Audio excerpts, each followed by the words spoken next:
Yeah, and sport, of course, another area where this Puritan philosophy has really taken over. You know, sport, you can't watch it just because it's fun, or I always think actually sport is actually a community uniting thing. You know, if you go along to watch your local football team or whatever, it's bringing the community together. But none of that is enough anymore, is it? In the American National Football League, it began with San Francisco's 49er quarterback Colin Kaepernick's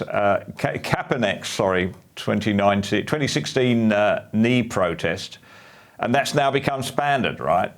Taking the knee is not just in American football, but even in the hallowed world of cricket, for goodness sake. How have the fans reacted to this? And all you have to... Go on. Well, not well, frankly.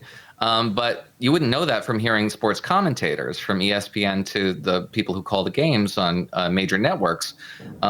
You get the impression, increasingly, although it has died down recently, but this used to be endemic, that the game itself was sort of superfluous. In fact, it was kind of shallow. I mean, there are much more important things in the world right now, right? Like racial politics and politics generally, and that's the sort of thing that finds its way into sports broadcasting. And it does turn off audiences.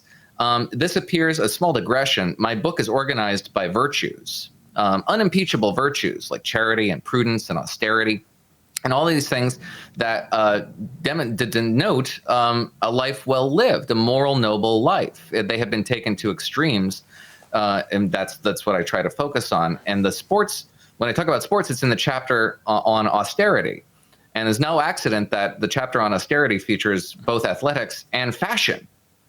Which you wouldn't think would necessarily go together, but they do insofar as this modern generation is channeling this very puritanical virtue about the unadorned life, the noble, shedding the vestiges of materialism and vulgarity and immodesty, and conducting yourself in a much more demure fashion. Puritans had a big problem with sports that weren't martial in some fashion or form, that served a utilitarian purpose, sort of, especially their version of football, which is not too far off from rugby and modern American football.